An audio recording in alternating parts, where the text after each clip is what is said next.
The following review is sponsored by Burger King's new Mac and Cheetos because there's no such thing as a bad idea if there's money involved.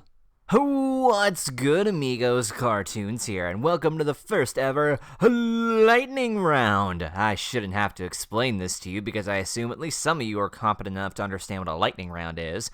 But alas, since Toony here has been slacking on keeping up with movies these days, I'm here to pick up the slack with these short little reviews. So, let's load them up. How bad can I be? I'm just doing what comes naturally. How bad can I be? How bad can I possibly be? TMNT 2, Out of the Shadows. You know a sequel is good when you can watch the sequel and completely skip the first. Think of the first movie as a trial and error process and bam, you got what actually feels like a TMNT movie. And who else but Michael freaking Bay to bring the perfect amount of action and stupidity that he's known for into the TMNT series. The Turtles act like brothers, Megan Fox I can believe is April O'Neil, Stephen Amell makes Casey Jones look like $1 million, and Bebop and Rocksteady, mwah, perfection. Of course, the story is a little, stupid, and the CGI for the turtle still is freaky, but it's like, it looks less creepy. Let these be stupid little popcorn flicks like they're supposed to be. I mean, if you're gonna bitch and whine, you can sit and wait for Transformers 5. I mean, you people complain about how there's too many sequels and everything's the same, yet y'all line up begging and drooling for the next Fast and Furious movie. It's a Michael Bay movie. Standards are low, folks. I give it a deep dish pizza out of 5. Shit, now I'm hungry. Warcraft. Man, fantasy movies are a dying art. You see so many try to be like Lord of the Rings, but Warcraft doesn't even try and tries to be, its own thing, the start of a new series, in which case it just comes off as trying to be like Game of Thrones because it's long, complicated, and everyone dies. This guy, he dies. You like this character, he dies. This one guy who we were supposed to care for, dead.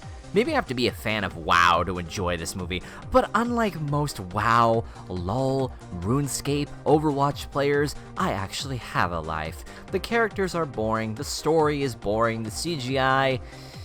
I've seen better. The funny thing is that most of the complaints I hear come from the people who have no idea what World of Warcraft is to them, with it just being a generic-looking fantasy movie, while the people who do love the Warcraft series are praising this movie up and down. See, the problem with video game movies is that while it's good for the fans, it needs to be good for casual audiences so it can hang on a mainstream level. I mean, World of Warcraft is on a mainstream level, but apparently not in the movie sense. I give it a D30 out of 5.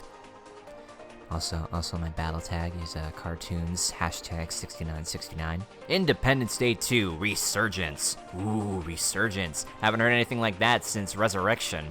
Did people really want an Independence Day sequel? I mean, I personally thought it was fine on its own, since Independence Day is a pretty classic and well-respected action sci-fi America film. But yeah, man, it's actually pretty awesome. Here I thought, based on the trailer of all the, the battles that would be trying to rip off Star Wars and Star Trek, and yeah, they kinda are a little bit, but I ain't complaining. What I was surprised to see was a pretty interesting story with characters we actually cared about. I was legit invested from beginning to end. Can you imagine a future with alien tech and a female president? This must really be a fantasy movie then. Just about everything is solid with this movie. It's a sequel we didn't ask for, but what we got surprised us in the end. Also, I find it hilarious that this is not being released on July 4th, and instead we have the Purge 3 election year. Yes, nothing says America more than a movie which eerily shows what Donald Trump will do when he becomes president. How fitting. I give this a praise be with Jeff Goldblum out of 5. And with you. Finding Dory. Yeah, I didn't really like Finding Nemo, if I'm gonna be honest. Maybe it's just me, but the story did nothing for me. The fact we're getting this and Toy Story 4 and Cars 3 before Incredibles 2 has me just a little bit nettled. Just a skosh, but hey, if you can make a story work, then I guess it's not so bad. I've had the belief that you should not try to make a whole movie around the comic relief character unless you have a good story. See Cars 2 for that example. The bad example, mind you. And in the first 5 to 10 minutes, you have a backstory given to one of the more annoying sidekicks in Pixar history. That helps make it into a less annoying character.